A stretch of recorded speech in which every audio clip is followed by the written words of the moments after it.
ஜெபம் தொலைக்காட்சியை பார்த்து கொண்டிருக்கிற கர்த்தருடைய பிள்ளைங்க, பிரேக்கிங் பிரேயர் மூலமாக ஒரு முக்கியமான காரியத்துக்காக ஜெபிக்க உங்களை அழைக்கிறோம். கர்நாடகா மாநிலத்துல குறைஞ்சபட்சம் 7000 மாணவர்களுக்குள்ள HIV பாதிப்பு ஏற்பட்டுள்ளதை கர்நாடக அரசாங்கமே அதை வெளியிட்டு இருக்கிறாங்க. அதிகாரப்பூர்வமாக குறைஞ்சது 18 வயசுல இருந்து 25 வயசுக்குள்ளதான் இது அதிகமா நடந்திருக்கு. ரொம்ப மோசமான விஷயம் என்னன்னா, டேட்டிங் ஆப் இன்னைக்கு நிறைய வந்திருக்கு.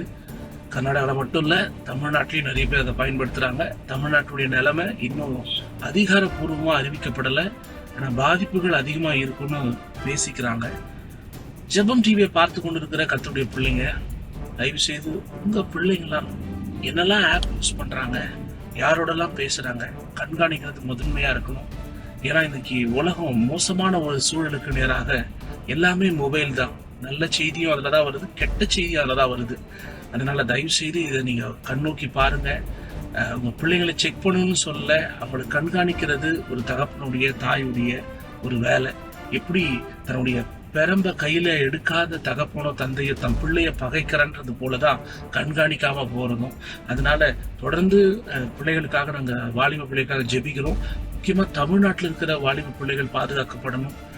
முக்கியமா இப்படிப்பட்ட ஒரு சூழ்நிலை தள்ளப்படக்கூடாதுன்னு சொல்லி குடும்பங்களுக்கு நிறைய ஆலோசனைகளையும் கொடுத்து வருகிறோம். மாணவர்களுக்கும் நிறைய ஆலோசனை கொடுத்து வருகிறோம். தொடர்ந்து நீங்க ஜெபிக்கும்படி உங்களை அழைக்கிறேன். முக்கியமா 3 காரியத்துக்காக இந்த நாள்ல ஜெபிக்கும்படி கேட்கிறேன். முதல் காரியம் என்ன அப்படின்னா, இளைஞர்களுடைய பரிசுத்த வாழ்க்கைக்காக ஜெபம் பண்ணுங்க. உங்க வீட்டுல இருக்கிற வாலிப பிள்ளைகளுடைய பரிசுத்த வாழ்க்கைக்காகவும் இந்த வேலையில கொஞ்ச நேரம் நீங்க ஜெபிக்கும்படி கேட்கிறேன். ஏன்னா 1 கொரிந்தியர் 6:18 அதைதான் நம்ம வாழ்க்கையில அடையாளப்படுத்துகிறது. தயவு செய்து இதை மையப்படுத்தி நீங்க ஜெபம் பண்ணுங்க. 2வது பாத்தீங்க அப்படின்னா, இந்த நோய் பரவாமல் இருப்பதற்காக நம்ம ஜெபம் பண்ணணும். ஏன்னா சங்கீதம் 91:10 படி தேவனுடைய பாதுகாப்பு கண்டிப்பா வேணும். அதுக்காக தொடர்ந்து ஜெபம் பண்ணுங்க. பிள்ளைகள் பாதுகாக்கப்படணும். இந்த வசனத்தை வச்சு நீங்க ஜெபிக்கும்படி நோய் தடுக்கப்படணும், பரவக்கூடாதுன்னு ஜெபிங்க. 3வது ரொம்ப முக்கியம், பாதிக்கப்பட்டவர்களுக்காக நீங்க ஜெபம் பண்ணணும். ஆண்டவர் அவர்களை சுகப்படுத்தணும். ஒருவேளை தெரிஞ்சோ தெரியாமலோ இப்படிப்பட்ட ஒரு சூழ்நிலை தள்ளப்பட்டு இருக்கலாம். ஆண்டவர் நிச்சயம் அற்புதம் செய்கிறவர். வசனம் ரொம்ப தெளிவா சொல்லுகிறது. எரேமியா 30:17, நம்ம காயங்களையோ நமக்கு இருக்கிற பலவீனங்களையோ மாற்றுகிறவர், ஆற்றுகிற தேவன் அவர். அதனால தொடர்ந்து நீங்க ஜெபிக்கும்படி நான் கேட்கிறேன். தேவனுடைய பலத்த கரம் அதற்கு துணையா நிற்கணும். தேவ சமூகத்துல இந்த 3 காரியத்தை வைத்து தொடர்ந்து ஜெபிங்க.